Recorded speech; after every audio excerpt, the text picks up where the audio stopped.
நேற்றுக்கு சென்னையில் ஒரு தரமான சம்பவம் ஃப்ரெண்ட்ஸ். அதாவது 1 லட்சம் பேர் வருவாங்கன்னு சொல்லிட்டு 300 பேருக்கு இடம் புக் பண்ணி நேற்றுக்கு வந்து ஒரே ஒப்பாரி வச்சுக்கிறாங்க. டிசைனாக ஒப்பாரி வச்சுக்கிறாங்க. சம்பவம் தரமான சம்பவம்லாம் சொல்ல முடியாது, ஒரு சுமாரான சம்பவம் ஒன்று பண்ணிக்கிறாங்க. அதாவது எங்களை யாரோ தடுக்கிறாங்க, நாங்கள் வளர விடாமல் தடுக்கிறாங்க. 75 வருஷமா வளர்ந்துன்னு ஒரு பாப்பாவை பிடிச்சி வச்சு இதுக்கு பிறகு தான் தடுக்கிறாங்களாம். இந்த நிகழ்ச்சி நடக்கக்கூடாது அப்படின்னு யாரெல்லாம் முயற்சி பண்ணீங்களோ அவங்க எல்லாருக்கும் முதல்ல நன்றியை சொல்லிக்கிறோம். ஏன்னு சொன்னா நீங்க தடுக்காம இருந்திருந்தா கூட ஒரு யார் அவங்க தடுக்குது வளர்ச்சியை, அது யாருங்க? நான் 2 பேரு அவனை விட்டுருங்க. நீங்க தடுக்க பாருங்க, சொந்தமா கட்சியெல்லாம் ஆரம்பிச்சு. எனக்கு நேற்று அந்த மீட்டப்ல நான் ஒன்னொன்று மட்டும் தெரிஞ்சுக்கிட்டேன். திமுக காரனா யாரும் தடுக்கவே கூடாது, அவங்க வெட்ட வளருவாங்களாம். வெட்ட வளருவோம், கொட்ட உயருவோம். திமுக காரனை டிஸ்டர்ப் பண்ணாதே, அவனை சாதாரணமா நினைச்சு விடாதேன்னு நேற்று வந்து ஒரு கருப்பு சட்டை போட்டுக்கிட்டு ஒப்பாரி வச்சிருக்கிறாங்க. இல்லை, அது என்ன மாதிரியான ஒப்பாரி வச்சிருக்கிறாங்க? உங்களை யாராவது தடுக்க வராயே, என்னதான் வச்சிருக்கிறீங்க? சரி, அவங்க என்ன மாதிரியான நரேட்டிவை செட் பண்ணியிருக்காங்க? எதற்காக அந்த சென்சிக்கிட்ட அவனை வந்து சென்சிக்கிட்ட பிடிக்கணும். இன்னைக்கு வந்து தாவேக்கா பக்கம் போயிருக்கு, சென்சிக்கிட்ட அவங்க பிடிக்கணுமா? என்னடா புள்ள பிடிக்கிற மாதிரி சொல்லிட்டு உட்காந்துருக்கீங்க. எப்போ பார்த்தாலும் சென்சிக்கிட்ட பிடிக்கணும். அவங்களும் மனுஷனாடா, ஆடா பாவிகளா. சரி, நேற்றுக்கு அப்படி இந்த ஜென்சி டிஎம்கே மீட்டப்ல என்னென்ன நடந்துச்சு அப்படிங்கிறது விரிவாக பார்க்கலாம். வாங்க வீடியோக்குள்ள போலாம். நான் உங்கள் ஏங் தாத்தா.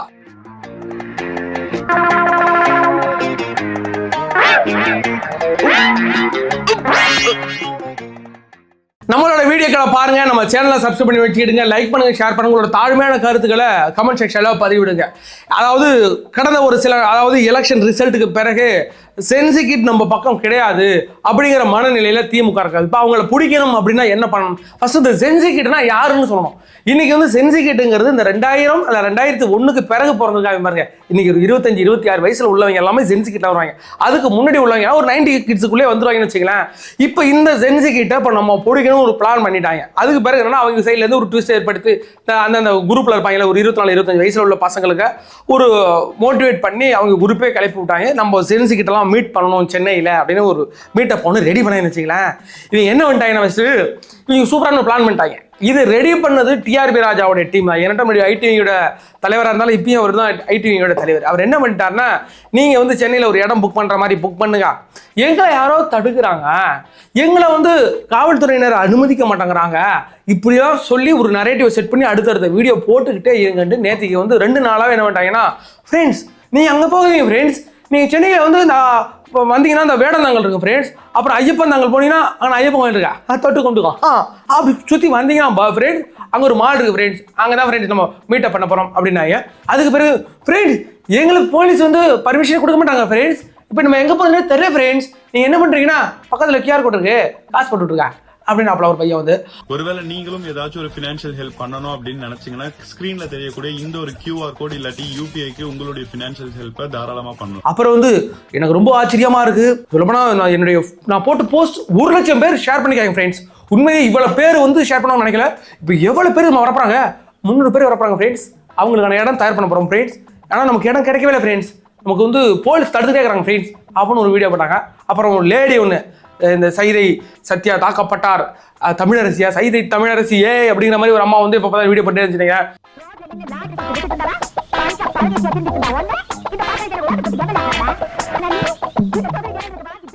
இவங்க என்ன செட் பண்ணாங்கன்னா, எங்களை போலீஸ் தடுக்குது, போலீஸ்னா யாரு?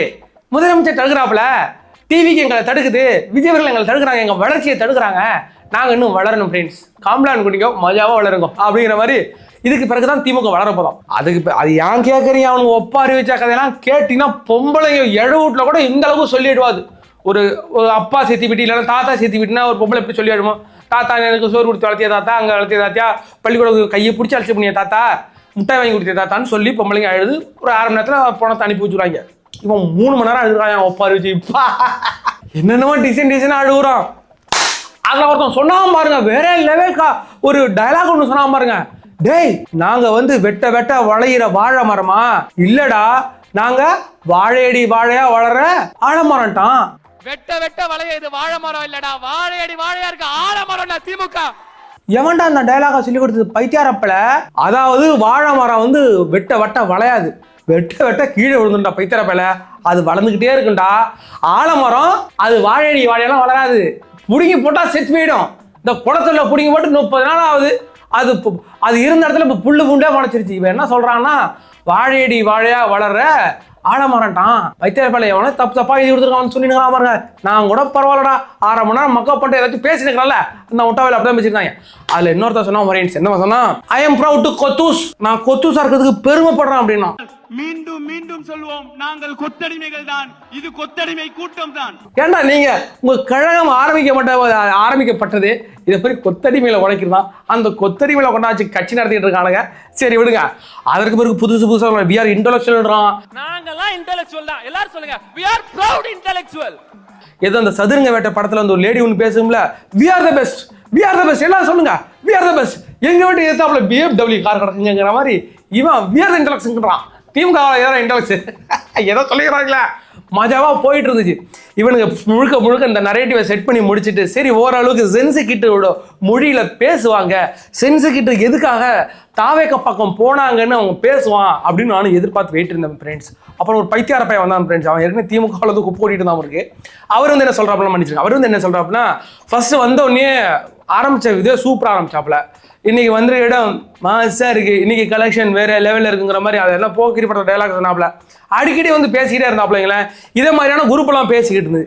சரி எவனாச்சும் சென்சி கிட்ட பேசுவான் 24-25 வயசுல பேசணும் பார்த்தா 2 பேர் தான் அந்த இன்டெலெக்சுவல் குரூப்பு வி ஆர் கொத்துசு.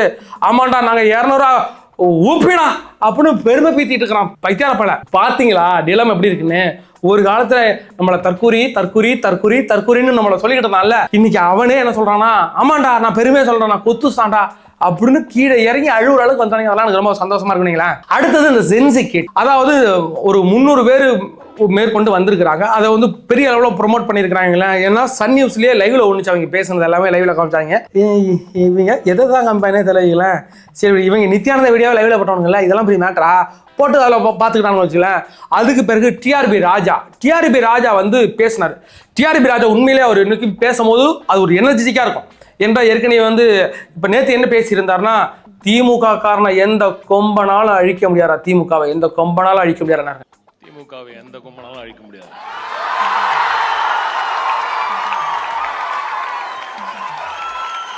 ஏற்கனவே ஒரு சொல்லியிருந்தார்ல, அப்போ போன மீட்டப்பில் அது செம்ம ட்ரெண்ட் ஆனிச்சு. திமுக காரணம் சாதாரண இல்லவடா அப்படின்னா, திமுக காரணம் சாதாரணமா இல்லடா, சாதாரணம் இல்லடா அப்படிங்கிற மாதிரி பிரிச்சு பேசும்போது நல்லா இருக்கு, தனித்தனியா பேசும்போது வைலண்டா இருக்கு. என்னன்னே தெரியல. திமுக காரணம் சாதாரண இல்லவடா அப்படின்னு சொல்லியிருந்தாப்புல, அது உண்மையிலேயே நல்லா எடுத்து கொடுத்துச்சுங்க. அதே மாதிரி நேற்று வந்து அவர் வந்து ப்ரொமோட் பண்ணி பேச, அதாவது ஒரு 300 பேர் கண்ட ஒரு குரூப் வந்து வருன்னு சொல்லிட்டாங்க. 300 பேர்ல 297 பேர் வந்து பார்த்தீங்கன்னா எல்லாம் விஆர்எஸ் வாங்கிட்டு உட்காந்துருக்காங்க. ஜூலி அது அம்மா இப்போதான் வந்து ப்ரெஸ் மீட்டு கொடுத்துட்டு ஃப்ரெஷ்ஷாக வந்து உட்காந்துருந்துச்சு. அதுக்கு பிறகு வந்து பார்த்தீங்கன்னா எல்லாமே வந்து ஒரு விஆர்எஸ் குரூப் தான் வந்திருக்குன்னு வச்சுக்கலாம். அரசியலை விஆர்எஸ் வந்து வாங்கிட்டு வந்து உட்காந்துருக்காங்க. இதே மாதிரியான குரூப்பை வச்சு நேற்று செட் பண்ணிட்டாங்க. நேற்று அவங்க பேசுகிற மேட்டர் எடுத்து பேச போகிறோம். அவங்க என்ன பேசுனாங்கன்னா, நம்ம எதுக்கு தோத்து போனோம்னு பேசுறதுக்கு தான் வந்தாங்க. நம்ம எதுக்கு தோத்து போனோங்கிறது பேச தான் வந்தாங்க. ஆனா நம்மளை யாரும் தோக்கடிச்சாங்கிற மட்டும் பேசிட்டு இருந்தாங்க. விஜய் அதை பண்ணிட்டாருங்க, விஜய் இதை பண்ணிட்டாருங்க, இன்னைக்கு இது நடக்குதுங்க, இன்னைக்கு அது நடக்குதுங்க. ஏன்டா அந்த ஜென்சி கிட்டுன்ற ஒரு கிட்ஸு எதற்காக தாவேகாவை தேர்ந்தெடுத்தான்? அந்த 18 வயசுல இருந்து ஒரு 30 வயசுக்குள்ள வச்சுங்க. இந்த இளைஞர் கூட்டம் எதற்காக அவன் வந்து தாவேகாவை தேர்ந்தெடுத்தான் அப்படிங்கிறத உங்களால இன்னும் உணர முடியல. நீங்க உணர்ந்தீங்கன்னா இன்னைக்கு இதே மாதிரியான ஒரு மீட்டப் வச்சிருக்க மாட்டீங்க. ஏன்னுட்டா எங்க பக்கமும் சென்சிக்கிட்டு இருக்கிறாங்கடா அப்படின்னு நிரூபிக்கிறதுக்காக ஒரு 5 பேர், எங்களுக்கு வந்து எந்த பயமும் கிடையாது, எங்களை கண்டா ஊரே மிரணுங்க அப்படின்ற மாதிரி அந்த 5 பேர் உட்காந்துட்டு, அதாவது இந்த கழகத்தை பத்தி பேசுறேன், திமுக பத்தி பேசுறேன், திமுக என்ன செஞ்சிருக்கு தெரியுமா அப்பெல்லாம் பேசவே இல்லை. திமுக அவங்க என்ன பேசிருக்கணும், சென்சிக்கிட்ட ஒரு அரசியலை கொண்டு போறோம்னா, ஆமாங்க கலைஞர் இதை செஞ்சிருக்கிறாருங்க, அறிஞர் அதை செஞ்சிருக்காருங்க. இந்த கழகம் எப்படி நம்ம தோணுச்சு 1949 இந்த ராபின்சன் அந்த பூங்காவோட தொடங்கின கட்சியுடைய கொள்கை கோட்பாடு இன்னைக்கு வரைக்கும் கடைபிடிச்சு நிக்குதுங்க. அப்படி இப்படி ஏதோ ஒன்று உருட்டி தொலையா, நான் உனக்கு எடுத்து தரேன். நேற்று என்னடா பேசுனீங்க நீங்க? வெறும் 2026 எலெக்ஷனை மட்டுமே பேசினாங்க. எங்க ஐயா வந்து தோத்துட்டாப்பல, எங்க எலெக்ஷன்லயே இதுல குளத்தூர்ல தோத்துட்டாப்பல, ஊர் உலகத்துக்கே தெரியுமாண்டா எலெக்ஷன்ல தோத்துருவாங்கன்னு. உங்க ஆளுதான் தெரியலையா? அந்த ஏரியாவில் ஒர்க் பண்ண என்னுடைய ஒரு எலெக்ஷன் கமிஷன் உள்ள ஒரு ஆள் சொல்றாப்ல, அவரு தோத்துருவாரு அங்க உள்ள எல்லாருக்குமே தெரியுங்க, அவருக்கு மட்டும் தெரியலங்க. டேய் நீ என்ன உலக தூரம் வச்சிருந்தீங்க? அப்படியாக அந்த ஊர் உலகத்துக்கே தெரியும் அந்த மனுஷன் தோக்க வராருன்னு. ஆனா அவருக்கு தெரிய பாருங்க, இவரை கொண்டாதான் ப்ரொமோட் பண்ணிட்டு இருக்காங்க. எங்க ஆளு வந்து தோத்து போயிட்டாரு, அது வந்து இன்னைக்கு வந்து நாங்க விழ எழுவோம், அப்படின்னு ஏதாவது ஒப்பாரி வச்சு ஏதோ கொட்டி முடிச்சாங்களா. சரி இப்படியே பேசிக்கிட்டு இருந்தாங்க. சரி அந்த ஜென்சி கிட்ட பிடிப்பதற்காக ஏதாச்சும் பேசுவாங்க. இந்த ஜென்சி கிட்ட எதுக்கு தாவேக பக்கம் போனாங்க அப்படின்னு உணர்ந்து அந்த விஷயங்களை எடுத்து வைப்பாங்க அப்படிங்கிற மேட்டர் நான் ரொம்ப நேரமா அப்படி காது கொடுத்து பார்த்துக்கிட்டு இருக்கேன். நான் அந்த கோலங்கள் நாடகம் பார்த்துட்டு இருப்போம்ல அந்த காலத்தில் அப்படி பார்த்துக்கிட்டே இருந்தீங்களே, கடைசி வரைக்கும் பேசி தொலைக்கவே இல்லை. இந்த ஜென்சி கிட்டு எதற்காக திமுக வேண்டாம் அதிமுக வேண்டாம் அப்படின்னு ஒரு தலைவரை நோக்கி தாவேகாவை நோக்கி ஏன் போனாங்க அப்படிங்கன்னா, இந்த கடந்த காலங்களில் ஒரு 5 வருஷத்துல இந்த திமுக பண்ணுன அட்டூழியங்கள் இருக்குல்ல, அதை லைவ்ல பார்த்து தெரிஞ்சுக்கிட்ட ஒரு பெரிய கூட்டம்னா அந்த 18 வயசுலேருந்து 30 வயசுக்குள்ள. அவன்கிட்ட கையில மொபைல் இருந்துச்சு, அவன்கிட்ட வந்து எல்லா சமூக வலைதளோட அத்தாரிட்டி இருந்துச்சு. அவன் நீங்க என்ன பண்ணீங்க பார்த்துக்கிட்டே இருந்தான். திமுக என்ன நினைச்சதுன்னா இதெல்லாம் யாரும் கண்டுக்க மாட்டாங்க, இதெல்லாம் பெருசா எடுத்துக்க மாட்டாங்க. நீங்க எதெல்லாம் நினைச்சீங்களோ அதை முழு மூச்சா இருந்து பார்த்தது அந்த ஜென்சி கிட்டு தான். சொல்ல போனா அந்த செந்தில் பாலாஜின்ற ஒரு நபரை ஒரு குற்ற வழக்குல 1 வருஷம் ஜெயில இருந்துட்டு திரும்பி வரும்போது அவர் அமைச்சரவையில சேர்த்துக்கிட்டு மந்திரி இலாக்கா, அதாவது இலாக்கா இல்லாத மந்திரியாக நீங்க வச்சிருந்தீங்கல்ல, அது எவ்வளவு பெரிய ஒரு அயோக்கியதானம் தெரியுமா? ஒரு குற்ற வழக்குல உள்ள ஒரு நபரை நீங்க மந்திரியா போட்டிருக்க, பரவாயில்ல மந்திரியா நாள் போட்டிருக்க, இலாக்கா இல்லாத மந்திரி, அவருக்கு போஸ்டிங் மட்டும் மந்திரி, அவருக்கு வந்து பொதுப்பணித்துறையோ மின்சாரத்துறையோ எந்த துறையுமே கிடையாது, ஆனா மந்திரியா இருப்பாப்பல. இது இந்த அயோக்கியத்தனம் நம்மளோட காசு அவனுக்கு அவருக்கு போயிட்டு இருந்துச்சு. ஒரு மந்திரிக்குன்னா ஒரு 1,33,000 ஒரு சம்பளம், எக்ஸ்ட்ரா 33,000 சம்பளம், அந்த படைப்பணம் எல்லாமே அவருக்கு கிடைக்கும்.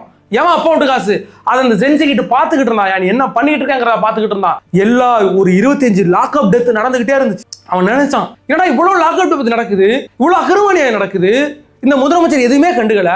ஒரு விஷயம் நம்ம பெருசாக்கணுக்கு பேருக்கு வந்து சாரி கேட்கிறாரு. அப்ப இந்த 25 மரணங்களுக்கு உங்களால சாரி கேட்க முடியல. அப்ப இந்த லாக்அப் டெத்ல நடந்த அஜித்குமாருக்கு மட்டும் மன்னிப்பு கேட்டப்பாங்க. 25 பேர் செத்து போனாங்க, அவங்களுக்கு நீ மன்னிப்பு கேட்கலன்னா இந்த உலகம் ஒன்று உற்று நோக்கல நீங்க நினைச்சுக்கிட்டு இருந்தீங்க. இதை மாதிரியான பெரிய பெரிய தவறுகளை இந்த அரசு மூடி மறைப்பதற்காக நான் மீடியான்னு ஒன்று வச்சிருந்தேன், அதை வச்சு நான் கவர் பண்ணிட்டு நினைச்சிட்டு இருந்தாங்க. ஏன் மீடியாவை எங்க கையில இருக்குடா? நான் தான் சொல்லிட்டேன்ல, நாங்க செட் பண்றதாண்டா நரேட்டிவ், நீங்க செட் பண்றதுக்கு பேர் நரேட்டிவ் கிடையாது. இன்னைக்கு வந்து நேற்றுக்கு வந்து இந்த ஜென்சி கிட்ட போட்டு இந்த மீட்டப்பை போட்டு அடின்னு அடிச்சு துவைச்சு விட்டானுங்க. நம்ம போயிடுவோம். சாதா அடிலாம் கிடையாது, மரண அடி அடிச்சானுங்க. திமுக என்னமா சொல்றான், அவன் என்ன சொல்றான் அப்படி முட்டுறான் வந்து பாத்தீங்களா, ஒரு 5 பேர் சேர்ந்து ஒரு 300 பேர் ஒரு கூட்டத்தை கட்டு இன்னைக்கு ஒட்டுமொத்த டிவிக்கோட ஈகோ சிஸ்டமும் பயந்துருச்சுன்றான். அடா பைத்தியார வேலை, அப்படி கிடையாது. டிவிக்கு எதிராக ஒரு புல்லு புண்டு முளைச்சாலும் அதை அடிச்சு துவைச்சு அதை சாமடிச்சிருவேன் அப்படிங்கிறது.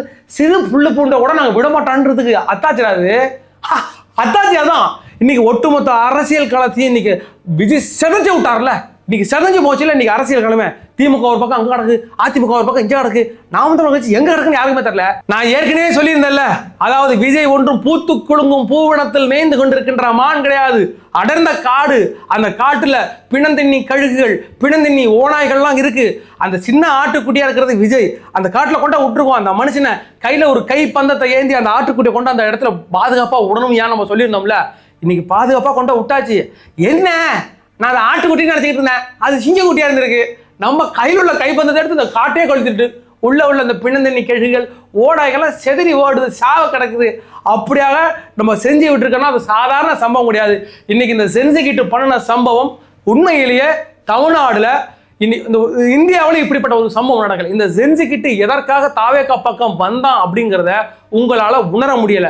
அவன் ஏன் வந்தான்னா, திமுக ஆட்சி காலத்தில் நடந்த அத்தனை அட்டூழியங்களையும் அவன் பார்த்து கொண்டே இருந்தான். இந்த சமூக வலைதளம் முழுக்க அவன் கையில போன் இருந்துச்சு. அது டெக்னாலஜியோடைய இஷ்யூவா இல்லை யாரோட இஷ்யூவா டிஃபால்ட்டா நடந்தான்னு தெரியல. அவன் கையில 24 hours போன் இருந்துகிட்டே இருக்கும். அவன் பார்த்துக்கிட்டே இருந்தான், திமுக என்னென்னலாம் செய்யுதுன்னு பார்த்துக்கிட்டே இருந்தான், எல்லாத்தையும் பார்த்துக்கிட்டு இருந்தான். நீங்க வந்து ஆசிரியர்கள் போராட்டமா, அந்த ஆசிரியர் நீங்க அடிச்சு துன்புறுத்தி அந்த ஆசிரியர் அழைச்சிட்டு போனதான் அவன் பார்த்தாயா. தூய்மை பணியாளர் போராட்டம், தூய்மை பணியாளர் போராட்டத்தில் நைட்டு 12 மணிக்கு அவங்கள அடிச்சு இடிச்சு அழைச்சு கொண்டு போயிட்டு இருக்கும்போது முதலமைச்சர் கூலி படம் பார்த்துக்கிட்டு இருந்தாருங்கிறது செஞ்சுக்கிட்டுக்கு நல்லாவே தெரிஞ்சுதுயா. அதுக்கு பிறகு ஏகப்பட்ட நடந்த இந்த 5 ஆண்டு கால ஆட்சியில் நடந்த அத்தனை போராட்டங்களும், சத்துணவு பணியாளர்கள் போராட்டம், செவிலியர்கள் போராட்டம், இடைநிலை ஆசிரியர்கள் போராட்டம், போராட்டம் போராட்டம் போராட்டம், எல்லா போராட்டத்தையும் மக்கள் கஷ்டப்பட்டுக்கிட்டு இருந்த பார்த்துக்கிட்டு இருந்த ஒரே நபர்கள் அந்த பெரிய குரூப்புங்கிறது அந்த 18 வயசுலேருந்து 30 வயசு வரைக்கும் பார்த்துக்கிட்டு இருந்தான். அவனுக்கு அந்த ஆட்சியை பிடிக்கல. மு க ஸ்டாலின் அவனுக்கு பிடிக்கலையா? புரிஞ்சுக்கிடுங்க, எனக்கு எங்களுக்கும் பிடிக்கல. அவரை தோக்கடிச்சு விட்டான். குளத்தூர்ல விஎஸ் பாபா வச்சு தோக்க வச்சுக்கிட்டோம் வச்சுங்களேன். அப்படியாக தான் இன்னைக்கு திமுக இருக்குது. திமுக இன்னைக்கு பெரும்பான்மையான மக்களால் வெறுக்கப்படும் ஒரு கட்சியாக இருக்கு.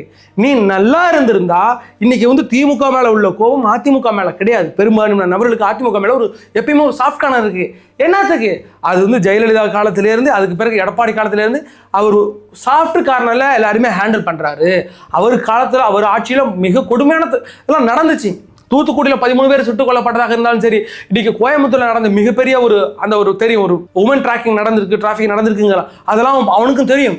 இருந்தாலும் அவன் ஒரு மேன் ஹேண்டிலிங் பண்ண மாட்டாங்க அப்படின்ற ஒரு இது இருக்கு. ஆனா திமுக அவன் அடிச்சு ஆகணையா, அவன் கட்ட பஞ்சாயத்து பண்ணுவாயா, அவன் ரவுடிசம் பண்ணுவாயா, நான் தான் இருக்கணும்னு நினைப்பாயா, அப்படிப்பட்டவனை அடிச்சு ஒழிக்கணும் அப்படின்னு இந்த ஜென்சி கிட்ட நினைச்சான், ஒழிச்சே போட்டான். நஷ்டம் போச்சு திமுக.